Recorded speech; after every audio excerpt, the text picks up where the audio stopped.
الحمد لله وكفى وسلام على عباده الذين اصطفى أما بعد فأعوذ بالله من الشيطان الرجيم بسم الله الرحمن الرحيم ومن يبتغ غير الإسلام دينا فلن يقبل منه وهو في الآخرة من الخاسرين وقال النبي صلى الله عليه وسلم من أحيا سنتي عند فساد أمتي فله أجر 100 شهيد سبحان ربك رب العزة عما يصفون وسلام على المرسلين والحمد لله رب العالمين اللهم صل على سيدنا محمد وعلى آل سيدنا محمد وبارك وسلم۔ میرے محترم دوستو اور بھائیوں اور بزرگوں، اللہ تعالیٰ نے ہمیں مختصر سی زندگی عطا فرمائی ہے۔ اس زندگی کو اگر ہم اللہ اور اس کے رسول کے حکم کے مطابق گزاریں گے تو اللہ تعالیٰ راضی ہو کر دنیا میں بھی عزت اور سکون اور برکتیں عطا فرمائیں گے، اور مرنے کے بعد ہمیشہ ہمیشہ کروڑ برس کی جو زندگی ہے اس میں بھی ہمیں کامیابیاں عطا فرمائیں گے۔ دنیا کی زندگی گزر جائے گی، آخرت کی زندگی اتنی لمبی ہے کہ وہ گزرنے والی ہی نہیں ہے۔ دنیا میں انسان تنگ آ کر پریشانیوں سے، مصیبتوں سے، تکلیفوں سے تنگ آ کر یوں کہتا ہے اللہ کرے مر جاؤں تاکہ جان چھوٹ جائے۔ پتہ نہیں موت کب آئے گی کہ جان چھوٹے گی۔ دنیا میں انسان یہ تمنا کرتا ہے، اگرچہ یہ ناجائز ہے، کبھی انسان کو موت کی تمنا نہیں کرنی چاہیے۔ کبھی بھی انسان کو موت کی تمنا نہیں کرنی چاہیے۔ موت کی تمنا ہمیشہ وہ لوگ کرتے ہیں جو دنیا سے تو واقف ہیں، آخرت سے ناواقف ہیں، جو دنیا کی لذتوں سے آشنا ہیں اور آخرت کی ہولناکیوں سے نا آشنا ہیں۔ وہ یوں کہتے ہیں مریں تاکہ جان چھوٹے، حالانکہ ان نادانوں کو پتہ ہی نہیں ہے کہ موت کتنا مشکل مرحلہ ہے، آخرت کتنی کٹھن گھاٹی ہے۔ تو آج تو ہم تنگ آ کے کہہ دیتے ہیں کہ چلو مر جائیں گے تو جان چھوٹ جائے گی، لیکن اگر مرنے کے بعد تکلیف میں پڑ گئے، تو وہاں کیا کریں گے؟ ہمارے ایک بہت بڑے بزرگ تھے، حضرت مولانا محمد عمر صاحب پالم پوری رحمۃ اللہ علیہ، اللہ تعالیٰ کی ان پر کروڑوں رحمتیں ہوں۔ وہ فرمایا کرتے تھے اب تو کہتے ہیں کہ مر جائیں گے، مر کے بھی چین نہ پایا تو کدھر جائیں گے۔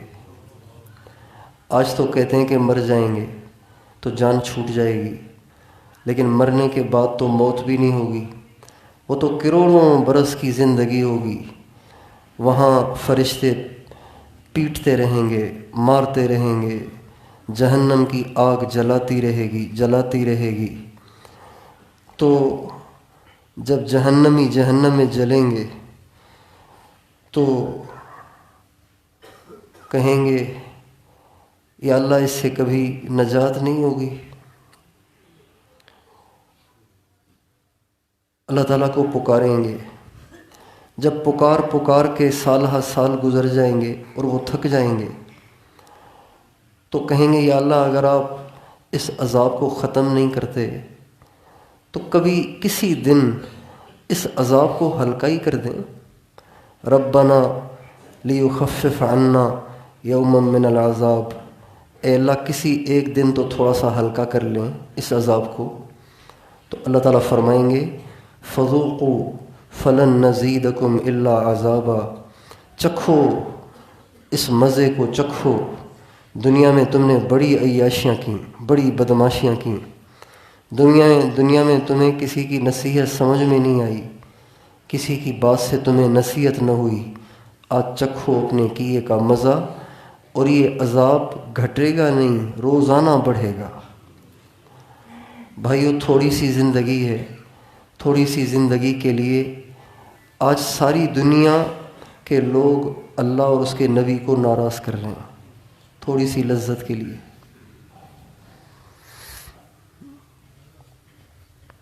جو انسان ملازمت اللہ اور اس کے نبی کے حکم پر کرے گا، کیا ہوگا؟ تنخواہ تھوڑی ملے گی، تنخواہ پہ گزارا کرنا پڑے گا۔ اور جو اللہ اور اس کے رسول کو ناراض کر کے ملازمت کرے گا، وہ رشوت لائے گا، تو کیا ہوگا؟ ویسے 50,000 روپے لاتا، اب 1.5 لاکھ روپے لائے گا۔ تو یہ 1 لاکھ روپے جو گھر میں لائے گا، اللہ کی قسم یہ 1 لاکھ اس کے گھر کی زندگی اور گھر کی خوشحالی اور گھر کی صحت اور گھر کے سکون کو برباد کر دے گا۔ لیکن اگر آخرت کا یقین ہو، اسی 50,000 پہ گزارا کرے تو بہت سی بیماریوں سے بچے، اور اس 50,000 میں اللہ تعالیٰ وہ سکون اور برکت دیں گے کہ مزے کرے گا۔ دال روٹی میں اللہ سکون دے دیں گے، ورنہ اس کے گھر میں 4 قسم کے کھانے پک رہے ہوں گے، لیکن زندگی میں سکون نہ ہو تو کھانے کس کام کے؟ اس لیے تھوڑی سی زندگی ہے، اس زندگی کو اگر ہم اللہ اور اس کے نبی کے حکم کے مطابق گزاریں تو بہت اچھا ہو جائے۔ آج 2 بچوں کا نکاح ہے، ہمارے 2 دوست ہیں، ان کی 2 بچیوں کا نکاح ہے، تو اس نکاح کے حوالے سے چند باتیں ہیں۔ ایک بات تو یہ کہ نکاح کو نعمت سمجھنا چاہیے۔ نکاح اللہ تعالیٰ کی بہت بڑی نعمت ہے، نکاح اللہ تعالیٰ کی بہت بڑی نعمت ہے۔ یہ ہماری خوش قسمتی ہے کہ ہمارا ملک بے شک گرا پڑا ہے، اس کے رہنے والے گنہگار ہیں، اور یہاں بے دینی بہت زیادہ ہے، لیکن شکر ہے کہ یہاں نکاح کا رواج ہے۔ دنیا میں بہت سے ملک ایسے ہیں جہاں نکاح کا تصور ہی نہیں ہے، نکاح کا رواج ہی نہیں ہے، نکاح ہوتا ہی نہیں ہے۔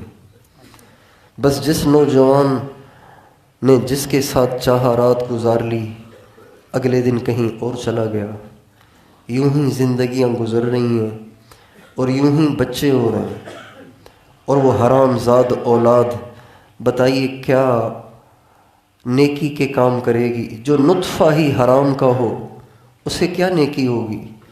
اس سے کون سی اچھی صفات کی توقع کی جا سکتی ہے؟ ملکوں کے ملک بھرے پڑے ہیں حرام زادوں سے، حرام اولاد سے، اس لیے کہ آقا کی ایک سنت نہیں ہے۔ اپنے آقا کی عظمت کو سلام کرنا چاہیے کہ ہمارے آقا نے ہمیں ایک ایسا نسخہ دے دیا ہے کہ ہم حرام زاد اور وہ نکاح ہے۔ ہمارے آقا کا ہم پہ کتنا بڑا یہ احسان ہے کہ وہ ہمیں ایک ایسا فارمولہ دے کر گئے، ایک ایسا ہمیں نسخہ دے کر گئے کہ جس نسخے کی وجہ سے صرف ایک سنت کو پورا کرنے کی وجہ سے ہم اس کا کتنا نفع اٹھا رہے ہیں، اس کا کتنا پھل کھا رہے ہیں۔ آج ہم بیمار ہو جائیں، رشتہ دار پوچھنے آ جاتے ہیں، مر جائیں، رشتہ دار غسل دینے آ جاتے ہیں، غسل دیا جائے تو رشتہ دار کندھا دینے آ جاتے ہیں، اور تدفین ہو جائے تو رشتہ دار تعزیت کے لیے بیٹھ جاتے ہیں، اور آنے والوں کو 3 دن تک کھانا کھلاتے ہیں۔ یہ سارے کام رشتہ دار کرتے ہیں کہ نہیں کرتے ہیں؟ یہ رشتے کہاں سے آئے؟ یہ رشتے اور ناطے کہاں سے آئے؟ ایک لڑکے اور لڑکی کا نکاح ہوتا ہے، ایک لڑکے اور لڑکی کا نکاح ہوتا ہے، اس سے اولاد ہوئی، اس اولاد کے لیے ماں کے سارے رشتہ دار نانکا بن گئے، باپ کے سارے رشتہ دار دادکا بن گئے، اس کی ماں کی بہن اس کی خالہ بن جاتی ہے، اس کی ماں کا بھائی اس کا ماموں بن جاتا ہے، ان کی اولادیں ماموں زاد اور خالہ زاد بن جاتی ہیں۔ اس بچے کے والد کا بھائی اس کے لیے چچا اور تایا بن جاتا ہے، اور اس کی بہنیں، اس کے والد کی بہنیں اس کے لیے پھوپھیاں بن جاتی ہیں، ان کی اولادیں تایا زاد، چچا زاد اور پھوپھی زاد بن جاتی ہیں۔ اتنی ساری رشتوں کی شاخیں جو نکلی ہیں، یہ نکاح کی دولت کے مل جانے سے بنتی ہیں۔ اگر نکاح ہی نہ ہو تو کوئی پھوپھی کوئی تایا نہیں، کوئی خالہ کوئی ماموں نہیں، کوئی دادا کوئی دادی نہیں۔ ہمارا ایک ملک میں جانا ہوا تو کئی سارے نوجوانوں سے میں پوچھتا تھا کہ آپ کے ابو کا کیا نام ہے؟ کہتا ہے آئی ڈونٹ نو، میں نہیں جانتا میرا باپ کون ہے۔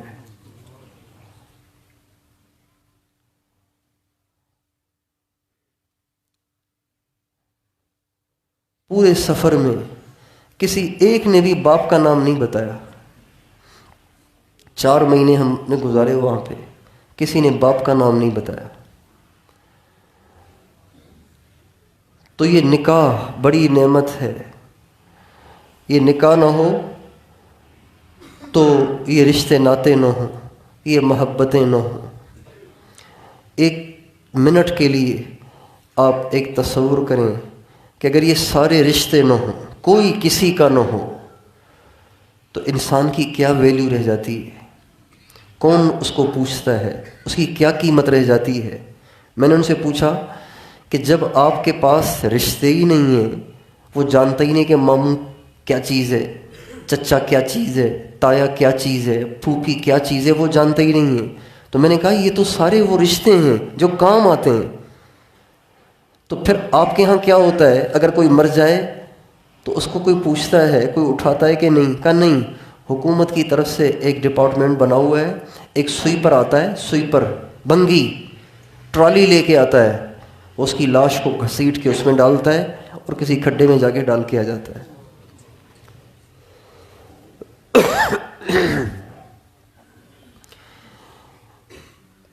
ہزاروں دفعہ قربان ہوں ہم سرکار دو عالم وجہ کائنات پر، ہمارا سب کچھ ان پہ قربان ہو، جنہوں نے ہمیں ایک ایسی سنت دے دی کہ جس سنت کی وجہ سے ہم کتنی خوبصورت زندگی گزار رہے ہیں۔ آج انٹرنیٹ کے ذریعے سے، ان NGOs کے ذریعے سے اور مختلف طریقوں سے آپ کے ملک میں بھی، آپ کے اس معاشرے میں بھی وہی حرام کاریوں والا ماحول پیدا کر کے نکاح کو مشکل کیا جا رہا ہے، نکاح کو مشکل کیا جا رہا ہے، اور حرام کاریوں کو رواج دیا جا رہا ہے، حرام کاریوں کو آسان کیا جا رہا ہے، حرام کاریوں کو سستا کیا جا رہا ہے۔ کچھ کرنے والوں نے کیا، کچھ ہم نے خود نے کیا۔ ہم نے اپنے نکاحوں کو اتنا مہنگا کر دیا ہے، اتنا مشکل کر دیا ہے کہ غریب اپنے بچے اور بچی کا نکاح کرنے سے پہلے 1000 دفعہ سوچتا ہے کہ پھر یہ کیسے ہوگا، پھر وہ کیسے ہوگا، اچھا وہ کیسے ہوگا، اچھا یہ کیسے ہوگا۔ 1000 دفعہ اس مسکین کو سوچنا پڑتا ہے کہ نکاح کیسے کروں بچی کا اور بچے کا۔ حالانکہ نکاح کرنا کوئی مشکل نہیں ہے، اللہ تعالیٰ نے نکاح کو آسان کیا ہے۔ نکاح تو کہتے ہی 2 بولوں کو ہیں، 2 بول بولنا یہ نکاح ہے،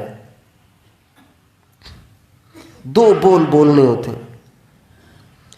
حق مہر مقرر کرنا ہے، ولیمہ گنجائش ہے تو کرنا ہے، گنجائش نہیں ہے تو ولیمہ بھی نہیں کرنا۔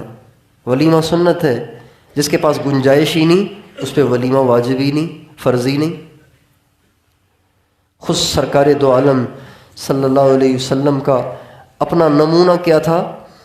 آپ علیہ السلام نے جتنے نکاح کیے ان میں سب سے زیادہ آپ کو محبت حضرت اماں خدیجۃ الکبریٰ سے تھی، اور ان کے انتقال کے بعد جو شادیاں ہوئیں ساری شادیاں ہمارے نبی نے اللہ کے کہنے کی وجہ سے کی، خود نہیں کی۔ اللہ نے کہا کہ یہ بھی کر لیں، یہ بھی کر لیں، یہ بھی کر لیں۔ اور آپ علیہ الصلوۃ والسلام کو اتنے سارے نکاح کرنے کا اللہ تعالیٰ کا حکم فرمانا، اس کی جو مین وجہ ہے وہ یہ تھی کہ عرب لوگوں کے ہاں رشتہ داری کا بڑا لحاظ ہوتا تھا، رشتہ داری کا بڑا لحاظ ہوتا تھا ان کے ہاں۔ ہمارے ہاں تو سندھیوں میں، سندھ والوں میں سگے رشتے ہیں، اس کے علاوہ اتنے بڑے رشتے شمار نہیں ہوتے۔ اردو بولنے والوں کے ہاں ذرا رشتوں میں تھوڑی سی وسعت ہے، وہ چچا زاد بھائی کو بھی بھائی کہتے ہیں، خالہ زاد بھائی کو بھی بھائی کہتے ہیں۔ تعارف کرائیں گے، جی یہ میرا بھائی ہے۔ اچھا آپ کا بھائی ہے کہ نہیں؟ خالہ زاد بھائی ہے۔ پھوپھی زاد بھائی کو بھی وہ بھائی ہی سمجھتے ہیں۔ لیکن ہمارے ہاں سندھیوں میں ماسات، پھپھاٹ، سوٹ یہ سگے بھائیوں کی طرح نہیں شمار ہوتے، رشتہ دار ہیں لیکن بھائی شمار نہیں ہوتے۔ ہمارے ہاں رشتوں میں تنگی ہے، اردو بولنے والوں کے ہاں رشتوں میں تھوڑی سی وسعت ہے، عرب کے ہاں تو بہت ہی وسعت ہے۔ اگر ایک پاکستان کا لڑکا ہندوستان سے شادی کر کے آ جائے تو سارا ہندوستان کہے گا کہ یہ ہمارا داماد ہے، سارا ہندوستان کہے گا یہ ہمارا داماد ہے۔ عرب کے ہاں اتنی وسعت ہے رشتوں میں۔ تو چونکہ عرب کے ہاں رشتوں میں بہت زیادہ وسعت تھی تو اللہ تعالیٰ جس قبیلے والے اسلام کی طرف مائل نہیں ہو رہے ہوتے تھے، اسلام کی طرف مائل نہیں ہو رہے ہوتے تھے، اس قبیلے کی کوئی عورت بیوہ ہو جاتی، اللہ تعالیٰ فرماتے اس سے شادی کر لو۔ جب تم اس سے شادی کر لو گے اس قبیلے کے داماد بن جاؤ گے، جب تم ان کے داماد بن جاؤ گے تو یہ خود ہی تم پہ کلمہ پڑھ لیں گے۔ تو اس طرح اللہ تعالیٰ نے ہمارے نبی کو شادیاں کروائیں اور ساری بیواؤں سے کروائیں، ساری بیوائیں سوائے ایک اماں عائشہ کے، اور ان کا بھی انتخاب اللہ تعالیٰ نے اس لیے کیا کہ گھریلو اندرونی زندگی کو محفوظ کر کر ساری امت تک پہنچانے کے لیے ایک فریش دماغ ہونا چاہیے، جس کا حافظہ خوب ہو، جو ساری باتوں کو نوٹ کرے، ساری باتوں کو یاد کرے، اور نبی کے جانے کے بعد لمبی عمر پائے اور پھر گھریلو دین کو ساری امت تک پہنچائے۔ اس لیے اللہ تعالیٰ نے اماں عائشہ صدیقہ رضی اللہ عنہا کا انتخاب فرمایا۔ اللہ پاک کے حکم سے آپ نے اماں عائشہ سے نکاح کیا، اور صحابہ کہتے ہیں آدھا دین سارے صحابہ سے پہنچا ہے اور آدھا دین اکیلی اماں عائشہ سے پہنچا ہے۔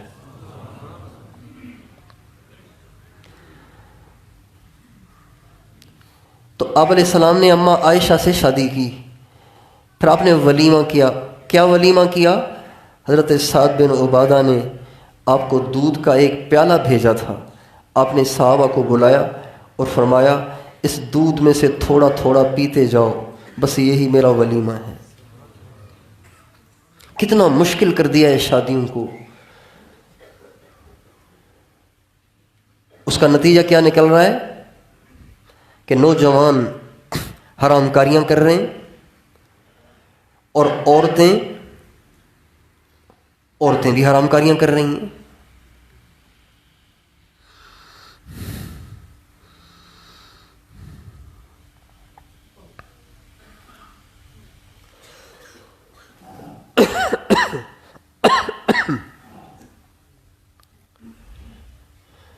جب جائز راستے بند ہوں گے تو حرام راستے کھلیں گے۔ نکاح کو رواج دینا چاہیے۔ بعض لوگ کہتے ہیں کہ جی لڑکا کرتا ورتا تو کچھ ہے نہیں، اس کی شادی کیسے کر لیں؟ اللہ تعالیٰ نے قرآن پاک میں اس کا جواب دیا ہے۔ ہم قرآن پڑھتے نہیں ہیں، قرآن ایک مکمل ضابطۂ حیات ہے۔ اللہ تعالیٰ فرماتے ہیں